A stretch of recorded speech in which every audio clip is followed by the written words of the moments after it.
Ah, gente, essa nossa língua portuguesa, tão rica, tão linda, mas ao mesmo tempo tão complicada. A língua portuguesa é impressionante como ela é cheia de pegadinhas, né? Se você for analisar ali pela tal da norma culta, em cada frase a gente comete 10 erros. Mas é por isso que nós resolvemos convidar para ser aqui nossa parceira de todo dia, de segunda a sexta-feira, uma professora de português que é um sucesso. Sucesso na internet, sucesso no seu curso, nas suas aulas presenciais aqui em Belo Horizonte. E ela hoje, apesar de muito jovem, já é uma referência no Brasil em ensino de língua portuguesa. A nossa querida Flávia Rita, que vai começar hoje com as suas dicas. Vamos lá, Flávia! Olá, pessoal. Eu sou a professora Flávia Rita e estou a partir de hoje com vocês no programa Tarde Demais. Sobre o que a gente vai falar? Língua, cultura e literatura. Essa é a pauta do nosso programa a partir de hoje. Bom, e para começar o nosso programa, escolhi um assunto que todo mundo deveria dominar. É claro que a gente entende que nem todo mundo domina a língua portuguesa porque as condições são diferentes, porque as oportunidades são diferentes, mas melhorar é sempre muito importante. Então hoje eu escolhi o assunto verbo. Verbo, conjugação verbal mais especificamente. Vamos pegar dois verbos, intermediar, mediar. Esses dois verbos que são irmãos, né, uma questão aí só de prefixo mesmo, mediar e intermediar, eles são constantemente conjugados de maneira indevida na nossa língua. Então, muito raramente as pessoas sabem usar a forma correta. Eu intermedio ou eu intermedio? Já pensou aí o que você usaria no seu dia a dia? O correto é eu intermedio. E muitas pessoas andam por aí intermediando o problema alheio, intermediando a vida alheia. Eu medio ou eu medeio os problemas? Da mesma forma que o verbo intermediar, a gente usa o verbo mediar. Eu não medio problemas de ninguém, eu apenas medeio problemas dentro da língua portuguesa. Você pode fazer um uso mais adequado do idioma, e isso é importante para a sua carreira, para a sua vida, para a sua ascensão profissional. É claro que ninguém fala errado porque quer, e melhorar é condição essencial para vencer na vida. Então, a partir de hoje, você medeia problemas e intermedia conflitos aí na sua vida íntima. Ô Flávio, é o seguinte, eu não intermediei nem medei, tá? Vou ficar na minha aqui, que é a melhor coisa que a gente faz. Mas tudo bem, querida, valeu a dica. Agora aqui não é muito sonoro, né? Não sei, intermedeio, né? Eu medeio, não desce legal. Mas é a forma certa, é a norma culta. Quem sou eu para discutir com a minha querida Flávia Rita? Muito bem, gente, nós estamos aí em pleno mês de setembro, setembro amarelo, mês mundial da prevenção ao suicídio. Na verdade, o dia 10 é o Dia Internacional da Prevenção ao Suicídio, mas abrange todo o mês de setembro. E eu estou recebendo aqui o Dr. Vander, que Dr. Vander? Já troquei a breve, é o Dr. Guilherme Tostes, é porque vinha o Dr. Vander, né? E nós substituímos, o pessoal lá da André Luiz resolveu substituí-la na última hora, então nós estamos recebendo o Guilherme Tostes, que é psicólogo, tá? E nós vamos tratar aqui dessa questão, psicólogo lá do André Luiz, né? E vamos tratar dessa questão complicada, né? Tudo bem? Obrigado por ter vindo, Guilherme. Obrigado pelo convite. É o seguinte, eu primeiro queria falar do André Luiz, que é uma instituição referência no tratamento psiquiátrico em Belo Horizonte, em Minas Gerais, né? E até mesmo no Brasil, né? E vocês têm lá uma equipe que, entre outras questões, lida com essa aí, que é da questão da prevenção ao suicídio, não é isso? Isso. O André Luiz é um hospital psiquiátrico, né? Que ele visa o atendimento de crises psiquiátricas, né? Que são aquelas crises onde a pessoa coloca em risco a própria vida ou a vida de terceiros. Né, daí a necessidade da internação. E ele também dá um suporte, ele tem um hospital dia e um ambulatório. Né? O hospital dia, ele é um hospital para dependentes químicos e dá um suporte nessa área, chamado CETAS. E também o hospital, ele presta serviços ambulatoriais de suporte, seja psiquiátrico como psicológico. Muito bem. Eu estava há pouco tempo ali lendo alguma coisa, me inteirando aí do assunto sobre o aumento o aumento dos casos de suicídio no Brasil. Me parece que somente em São Paulo, de 2001 a 2014, nós tivemos um aumento de 30%. Né? Quer dizer, é muito preocupante, né? Quais são, o que apanhado você poderia fazer desses números, dessa estatística hoje, nesse momento? Pois é, se a gente for pensar em termos globais, no mundo hoje, cerca de 3 mil pessoas se suicidam por dia. Por dia, no Por mundo? dia. E se a gente for pensar, a cada 40 segundos. Né? Em termos de tentativas de suicídio, a gente já vai para números bem maiores, já vai para cerca de 60 mil. Né? Já no Brasil, a estatística aponta para cerca de 25 casos de suicídio por dia. Né? E o Brasil, hoje, ele se encontra entre os 10 países que têm um índice maior de suicídio do mundo. E isso aí acaba por quebrar mais uma aquelas lendas que a gente tem aí, de que os países desenvolvidos, onde acontecem, né, mais suicídios, o número é mais expressivo. Por exemplo, a gente sabe que no Japão tem um índice muito alto, a gente sabe que nos países nórdicos também tem um índice muito alto, mas Brasil, né, não era para ser, porque tem a questão cultural mesmo, até a questão climática, países ensolarados, os outros são mais sombrios. Sim, acho que por um lado tem esse fator, ele existe, né, de que a ausência de luz ela tem uma propensão a causar a depressão. Mas se a gente for pensar em termos culturais, o Brasil ele possivelmente tem um grande índice porque a gente tem também um dos elementos seria uma baixa escolaridade ainda da população, que é um dos fatores de risco, né, que a gente identifica. São muitos os fatores de risco, né, e muitas vezes a gente entende os fatores de risco, mas não consegue associá-los à nossa própria vida, sabe? E aí eu fico muitas vezes preocupado em ver as pessoas não compreendendo até que ponto que elas podem realmente ajudar na situação do suicídio, né, na prevenção do suicídio.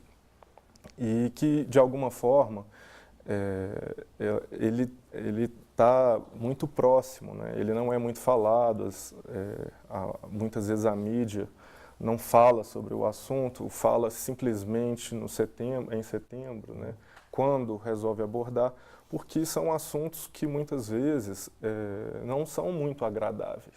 Né? Inclusive, assim, se a gente for pensar, nós estamos numa cultura que ela evita o desagradável, ela evita a dor. Né? A gente vem de uma criação que ela é uma criação que não nos ensina muito. A nossa cultura não nos ensina a lidar com sentimentos que a gente chamaria de sentimentos negativos. Temas mais difíceis, né? De sentimentos da dor, do luto.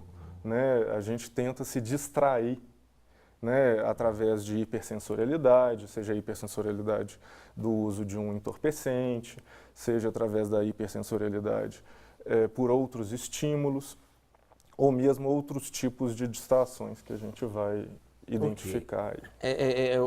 O Guilherme, é possível identificar, não sei se a palavra seria algum sintoma, é possível perceber no comportamento de alguém uma certa propensão para o suicídio?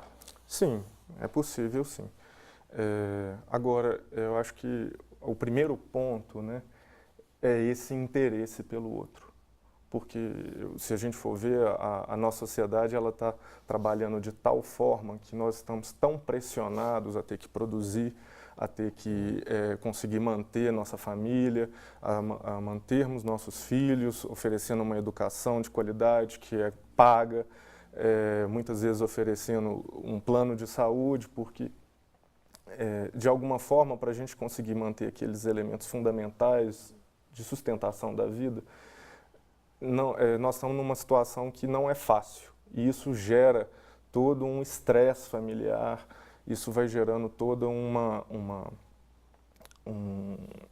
um ambiente que vai, de alguma forma, levando a um nível de desconforto, a um nível de adoecimento, já ali na própria casa. Mas por que eu coloco isso? Né? Porque, de alguma forma, nós não estamos numa sociedade que ela se interessa pelo outro, normalmente. Esses fatores estressantes, eles fazem as pessoas, normalmente, se fecharem. Então, elas se fecham, ficam sofrendo, né, sofrem muitas vezes caladas, aí buscam no final do dia tomar uma cerveja, no final de semana, para elas distraírem. E elas muitas vezes não param para poder se perguntar o que se passa com elas, né? Elas não param para sentir, elas não param para ver, elas não param para escutar o outro.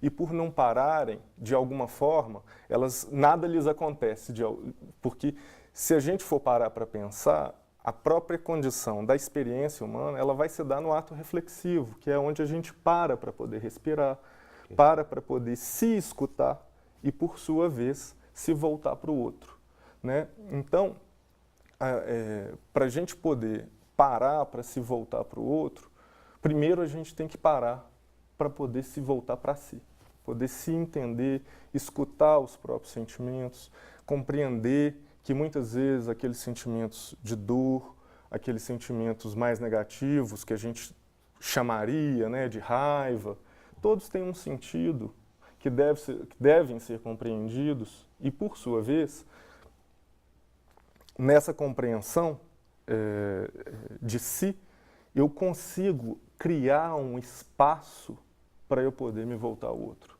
né? Nós estamos numa sociedade que ela não tem espaço, vamos dizer assim. É uma sociedade egoísta. Né?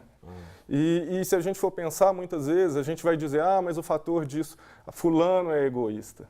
Né? A gente vai, nosso hábito é ver o sofrimento de uma maneira individualizada e não ver como um sofrimento social. Perfeito. Né? Muito bem. Entre essas causas possíveis e mais prováveis, obviamente, vem a depressão, né? Mas a depressão ela é gerada por alguma coisa, né? Aí nós poderíamos elencar aí alguns motivos. Por exemplo, eu não sei se eu estou falando bobagem, numa crise financeira, numa crise econômica como o país vive e que resulta em crise financeira para muitas pessoas, muitos pais de família desempregados, muitas famílias passando seríssimas dificuldades financeiras, né? Muitas privações. Isso seria um dos fatores? Crise econômica? Perfeitamente, com certeza, com certeza.